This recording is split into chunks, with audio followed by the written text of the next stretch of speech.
apologize for interrupting your bedtime, but we have important information.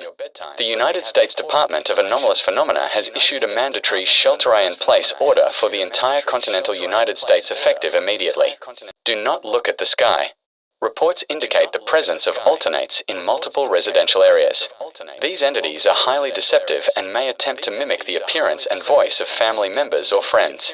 Do not trust any individual who exhibits biological anomalies, including elongated limbs, disproportionate facial features, or an inability to display human emotion.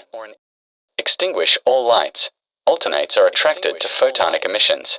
Darkness is your only shield. Seal all entry points. Bolt doors and cover windows with opaque materials. Do not open for anyone, regardless of their pleas at the door. Avoid reflective surfaces.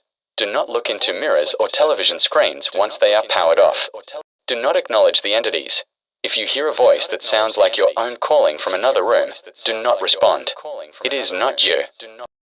If an alternate manages to enter your home, do not attempt to fight. It is not biologically possible to harm them with conventional weaponry. Sit on the floor, close your eyes, and repeat the following phrase until the entity leaves. I do not recognize the bodies in the dark. The following tones are for your cognitive protection. Please cover your eyes until the broadcast concludes. God help you us all.